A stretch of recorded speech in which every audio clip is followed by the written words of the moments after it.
গোপালগঞ্জে বৃক্ষপ্রেমী দেলোয়ার হোসেনের উদ্যোগ। সরকারি রাস্তার পাশে সজনে গাছ রোপণে মিলছে সুফল। মোহাম্মদ লিটন শিকদারের প্রতিবেদনে থাকছে বিস্তারিত।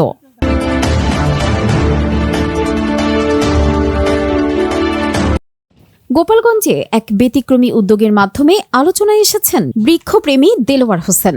দীর্ঘদিন ধরে নিঃস্বার্থভাবে তিনি সরকারি রাস্তার পাশ জুড়ে সজনে গাছ রোপণ করে আসছেন।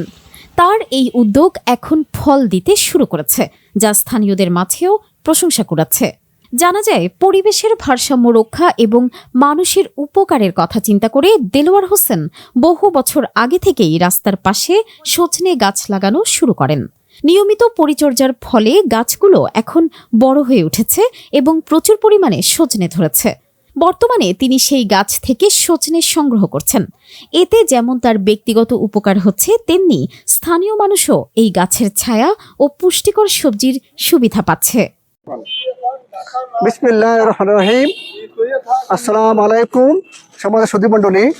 আমি মোহাম্মদ দেলোয়ার হোসেন, প্রশাসনিক কর্মকর্তা, জেলা প্রশাসন গোপালগঞ্জ। আমি স্বেচ্ছায় নিজ উদ্যোগে রাস্তার আশেপাশে এই প্রায় 10 বছর যাবৎ বিভিন্ন ওষুধি গাছ রোপণ করতেছি। কয়েক লক্ষ গাছ বাংলাদেশে বিভিন্ন স্থানে রোপণ করা হয়েছে।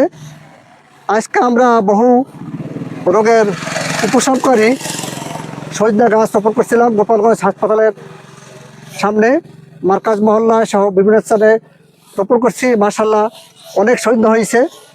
সজনা খুবই উপকারী, সবাই জানেন।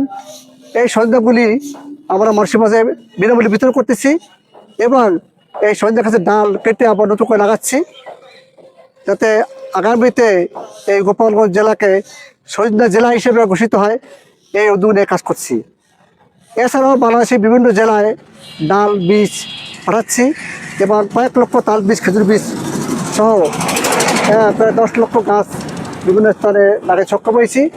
সবাইকে দোয়া চাই আমরা যদি প্রত্যেক বছরই কিছু কিছু গাছ রোপণ করতে পারি। তারপরে সজনা গাছের ডালটা রোপণ করলেই হয়। তাই এখন মৌসুম, তাই কিছু সজনা গাছের ডাল আমরা প্রত্যেকে রোপণ করি এবং আমরা এই প্রাকৃতিক ভারসাম্য রক্ষার জন্য প্রত্যেক নিজ উদ্যোগে গাছ রোপণ করে দেশটাকে ভরে ফেলি। এই প্রত্যাশা শেষ করছি। আসসালামু আলাইকুম ওয়া রাহমাতুল্লাহি ওয়া বারাকাতুহু। স্থানীয়রা জানান, দেলোয়ার হোসেনের এই উদ্যোগ অন্যদের জন্য অনুপ্রেরণার একটি উজ্জ্বল উদাহরণ। তারা মনে করেন, এই ধরনের উদ্যোগ ছড়িয়ে পড়লে পরিবেশ যেমন সবুজ হবে, তেমনি মানুষের পুষ্টির চাহিদাও সহজে পূরণ হবে। এ বিষয়ে দেলোয়ার হোসেন বলেন, আমি কোনো স্বার্থের জন্য নয়, মানুষের উপকার ও পরিবেশের কথা চিন্তা করেই এই গাছগুলো লাগিয়েছি। এখন গাছের ফলন দেখে ভালো লাগছে। পরিবেশবিদরা বলছেন, রাস্তার পাশে এ ধরনের গাছ রোপণ পরিবেশ রক্ষা ও জনস্বাস্থ্যের জন্য অত্যন্ত গুরুত্বপূর্ণ। দেলোয়ার হোসেনের এই উদ্যোগকে তারা সাধুবাদ জানিয়েছেন। আমাদের যে দেলোয়ার ভাই দীর্ঘদিন 10 বছর যাবৎ ঔষধি গাছ, বনজ ফলজ গাছ রোপণ করতেছেন, তারই ফল হিসেবে আজকে আমরা এই যে বিনামূল্যে দেলোয়ার ভাই আমাদের সজনে দিলেন। সজনে একটা উপকারী একটা সবজি, এটা পেয়ে আসলে খুশি।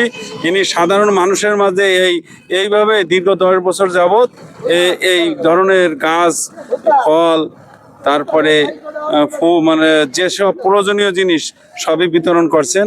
আল্লাহ তাকে নেক হায়াত দান করুক, আল্লাহ তার সুস্থতা কামনা করছে।